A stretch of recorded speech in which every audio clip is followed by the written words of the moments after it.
अऊज़ु बिल्लाहि मिनश्शैतानिर्रजीम बिस्मिल्लाहिर्रहमानिर्रहीम वमा असाबकुम मिन मुसीबतिन फबिमा कसबत अयदीकुम व याफ़ू अन कसीर सदक़ल्लाहुल अज़ीम।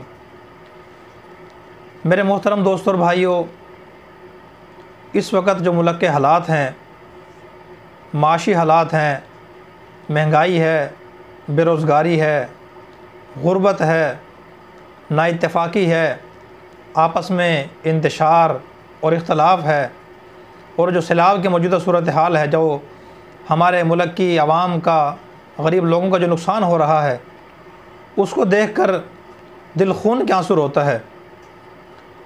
हर तरफ मसाइल ही मसाइल हैं, परेशानियाँ ही परेशानियाँ हैं। मुख्तलिफ़ अज़ाब इस वक्त हमारी कौम पे, हमारे मुल्क पे मुसल्लत हैं।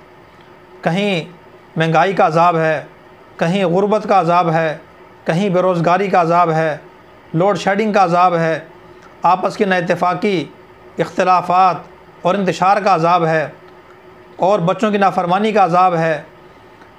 इसी तरीके से दुश्मन का डर और ख़ौफ हमारे जहनों पे, हमारे दिल और दिमाग पे मुसल्लत है। इंतशार है आपस में, हर आदमी ज़िद पे, अना पे, हठधर्मी पे उतरा हुआ है। तो इन सारे अज़ाबों को देखकर दिल बहुत परेशान होता है। सवाल ये है कि ये मसाइल और ये परेशानियाँ और ये मुख्तलिफ़ किस्म के अज़ाब ये क्यों आते हैं, और इस वक्त हम इन मसाइल का शिकार क्यों हैं, इसकी वजह क्या है? इन तमाम अज़ाबों के आने की वजह, इन तमाम मसाइल की जगह सूदी कर्ज़ा हमारे ऊपर चढ़ा हुआ है। सालाना बजट में 40% जो है वो बजट वो कर्ज़ों में चला जाता है। पूरा मुल्क सूदी निज़ाम पे चल रहा है। हमारी मईशत बर्बाद हो चुकी है। माशी हालात इंतहाई परेशान कुन हैं। कुछ अर्से पहले तो सरकारी मुलाजिमीन को तनख्वाह देने के पैसे कौमी ख़जाने के अंदर नहीं थे। फहाशी आम है, बेहयाई आम है, नाच गाना आम है, ज़िना आम है, और दीगर वो गुनाह कि जिन गुनाहों की वजह से पिछली कौमों पर, पिछली उम्मतों पर अल्लाह ताला जल्ला शानू की तरफ से अज़ाब आए, वो सारे असबाब इस कौम के अंदर पाए जाते हैं। मेरे दोस्तों और भाइयों, इन मसाइल के आने की वजह अल्लाह ताला जल्ला शानू ने ख़ुद कुरान करीम के अंदर बयान फरमाई है। चुनांचे फरमाया सूरह शूरा में, वमा असाबकुम मिन मुसीबतिन फबिमा कसबत अयदीकुम व याफ़ू अन कसीर, कि जो भी तुम्हें मुसीबत पहुँचती है, परेशानी पहुँचती है, तकालीफ़ तुम्हें आती हैं, इसका मफ़हूम यह है, अल्लाह पाक फरमाते हैं, वह तुम्हारे गुनाहों की वजह से आती हैं, तुम्हारे करतूतों की वजह से आती हैं। व याफ़ू अन कसीर, और बहुत सारे गुनाह, बहुत सारी नाफरमानियाँ तो वो हैं जो अल्लाह पाक मुआफ़ फरमा देते हैं।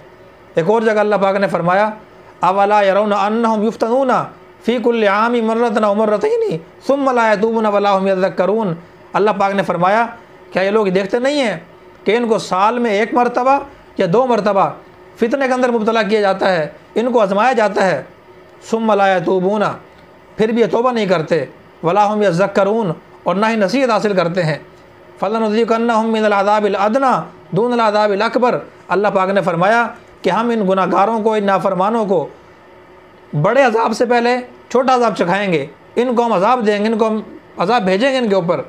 असल तो अल्लाह का कानून ये है कि जो भी इंसान नाफरमानी दुनिया में करेगा उसकी सज़ा उसको आखिरत में मिलेगी।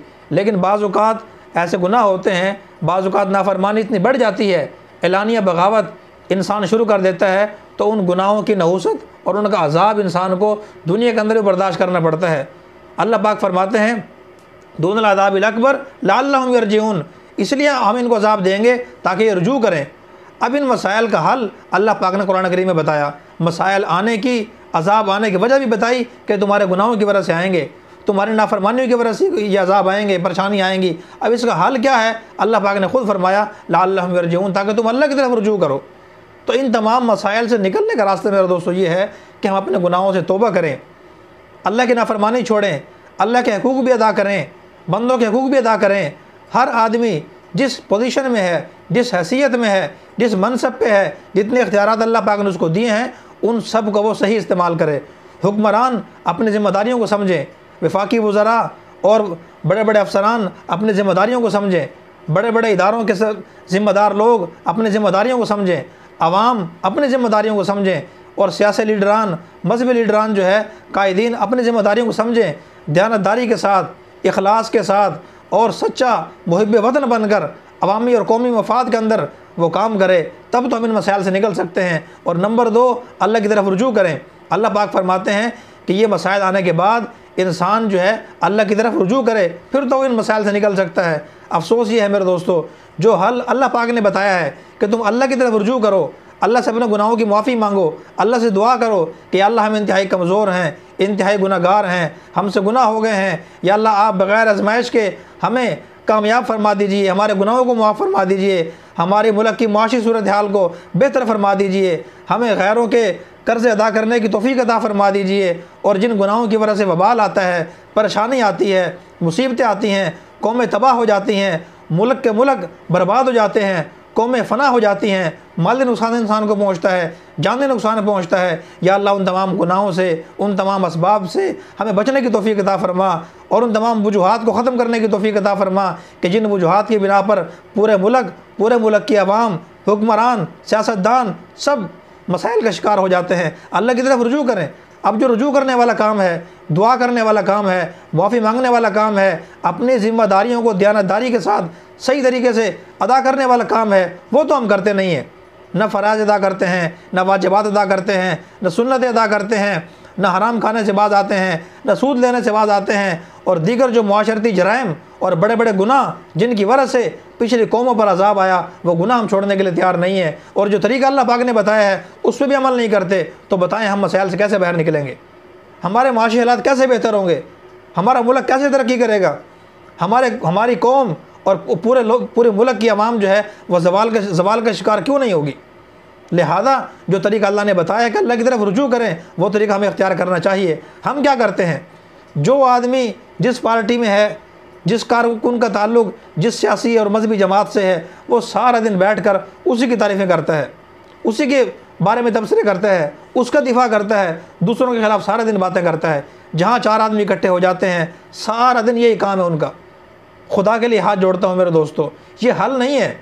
आप सारा दिन बातें करते रहें, PTI वाले नून लीग के ख़िलाफ़ बातें करें, नून लीग वाले PTI के ख़िलाफ़ बातें करें, पीपल पार्टी वाले जो है वो दूसरे PTI के ख़िलाफ़ बातें करें, और PTI वाले जो है वो जरदारी के ख़िलाफ़ बातें करें। लीडर आप दूसरे में एक दूसरे के ख़िलाफ़ बातें करते रहें, बयानात देते रहें, सियासी जंग लड़ते रहें, अदालती जंग लड़ते रहें, केस दायर करते रहें, अपीलें करते रहें, दरख्वास्तें देते रहें। खुदा की कसम इन ज़राए को इस्तेमाल करने से मसाइल हल नहीं होंगे, मज़ीद बहरान का शिकार होंगे हम। और 4 साल से हम देख रहे हैं, हुकूमत अपोजिशन के ख़िलाफ़ सारा दिन बोलती है, अपोजिशन सारा दिन हुकूमत के ख़िलाफ़ बोलती है, एक दूसरे के ख़िलाफ़ बयानबाजी, एक दूसरे के ख़िलाफ़ नाजेबा अल्फाज इस्तेमाल करना, तनकीद करना, एक दूसरे के ऐब उछालना, सारा दिन यही काम लगा हुआ है। मीडिया पे आप देख लें, चैनल मुख्तस हैं इन कामों के लिए। मेरे दोस्तों और भाइयों, संजीदा लोगों का ये काम नहीं होता, संजीदा लोग ये काम नहीं करते। संजीदा कौमें, मुहज़्ज़ब मुल्क, मुहज़्ज़ब कौमें और मुहज़्ज़ब मुआशरे जो है वो ये काम नहीं करते, वो काम करते हैं जो करने वाले काम होते हैं।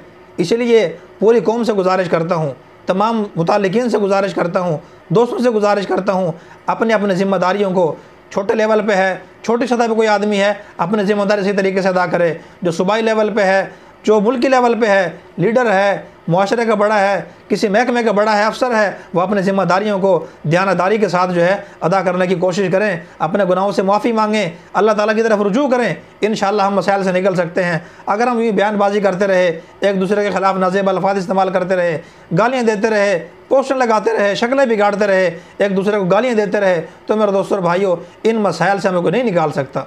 हम मज़ीद तबाह व बर्बाद हो जाएंगे, मज़ीद मसाइल का शिकार होंगे। माशी सूरत हाल इस वक्त आपके सामने है, कितनी खौफनाक माशी सूरत हाल है। ग़िज़ाई किल्लत है, मुल्क में सैलाब आया हुआ है, बस्तियों की बस्तियाँ बह गई हैं, जानवर बह गए, लोगों के मवेशी सैलाब के अंदर बह गए हैं, पूरी उम्र की जमा पूंजी किसानों की, काश्तकारों की ज़ाया हो गई है, और सियासतदान आपस में लड़ने में लगे हुए हैं। लिहाजा इंतहाई दुख की दिल से अर्ज़ करता हूँ, अल्लाह पाक मुझे भी, आप सब हज़रात को भी अपने गुनाहों से माफ़ी मांगने की तौफ़ीक़ अता फ़रमाए, अपनी ज़िम्मेदारियों को समझ कर उनको अदा करने की तौफ़ीक़ अता फ़रमाए, और ख़ास तौर पर जो हुक्मरान हैं उनको मुल्की मफाद में, अवामी मफाद में, कौमी मफाद में फ़ैसले करने